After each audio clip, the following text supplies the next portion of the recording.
Voici la correction de l'exercice que j'appelais exercice 1 bis, puisque l'exercice 1 c'était celui de l'introduction. En fait, simplement, je vous ai mis ici quelques exemples d'interprétation, d'expériences faites en immunologie, puisque vous pouvez avoir beaucoup d'exercices de raisonnement là-dessus. Alors, dans votre livre, celui-là il est intéressant parce qu'il est quand même assez difficile, il y a plusieurs étapes à ne pas louper. Donc, ici, on vous dit que le virus de la grippe va posséder à sa surface une protéine virale, qu'on appelle l'hémagglutinine, qui, alors, a été appelée comme ça parce qu'elle est capable de fixer des globules rouges. On a trouvé ça. Et donc, on va parler de l'agglutination des globules rouges lorsque il y a cette protéine qui s'appelle l'hémagglutinine. En fait, on va utiliser dans l'expérience cette propriété. Donc là, je vous l'ai remis sous forme schématique. Donc, vous êtes au brouillon, vous lisez votre sujet.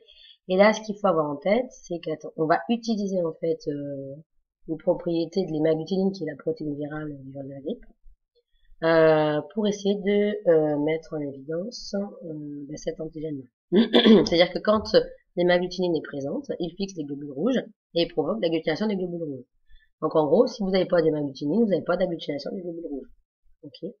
Ou alors, ça veut dire qu'il s'est passé quelque chose qui a bloqué les hémagglutinines. Alors du coup, dans la deuxième partie du texte, on vous explique l'expérience qui a été faite.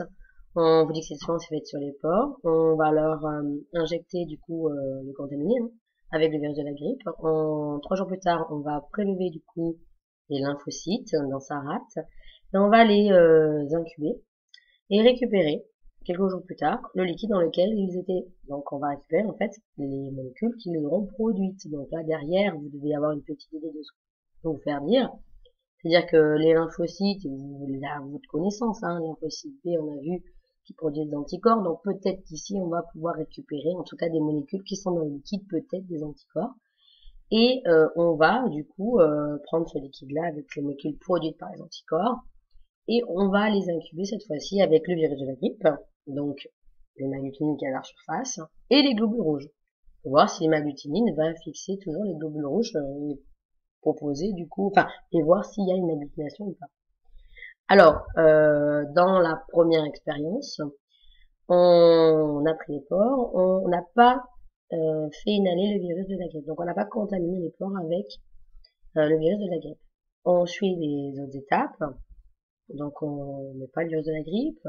On récupère quand même 3 jours après les lymphocytes. On récupère le liquide dans lequel étaient ces lymphocytes et on va les mettre en contact avec le virus de la grippe et les globules rouges.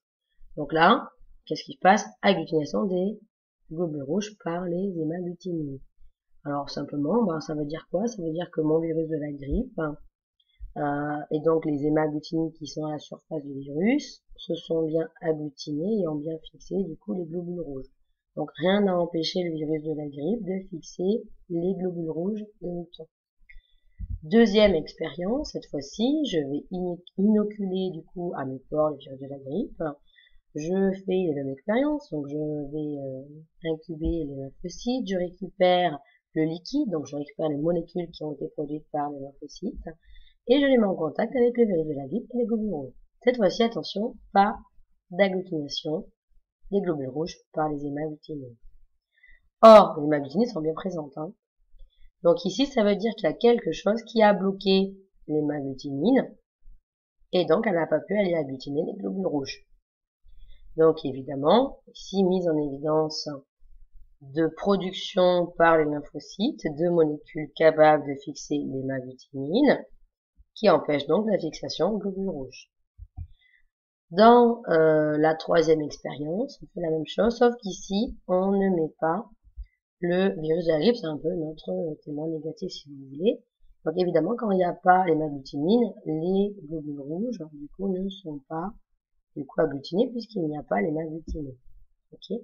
Donc pas d'hémagglutinine quand on n'a pas, pas d'agglutination quand on n'a pas d'hémagglutinine. Expérience 3. L'expérience 1, je mets pas le virus de la grippe. Je n'ai donc pas de production de molécules dans le liquide qui vont bloquer les hémagglutinines, donc j'ai agglutination de la globule rouge. Et dans l'expérience 2, j'ai production par lymphocytes dans le liquide de molécules capables d'aller bloquer les hémagglutinines qui ne sont plus capables de fixer les globules rouges de mouton. Donc ici, on fait appel après à vos connaissances. Or, des lymphocytes qui produisent des molécules capables de bloquer des antigènes, ce sont bien les anticorps. Donc on a mis en évidence ici qu'il existait des cellules capables de produire des molécules qui vont fixer les hémagglutinines. Ici, ça va être effectivement les anticorps. J'avais remis cette figure-là pour vous remontrer effectivement ici l'hémagglutinine. Et donc les anticorps fixent l'hémagglutinine. L'hémagglutinine ne peut plus aller fixer du coup les globules rouges en expérience. Voilà, j'espère que c'était clair pour vous. Je vous rappelle, ce qui était essentiel dans les interprétations de documents, c'est de faire un brouillon. Vous mettez toutes les étapes, vous les faites sous forme schématique pour ne pas pour ne pas louper une des étapes de votre expérience.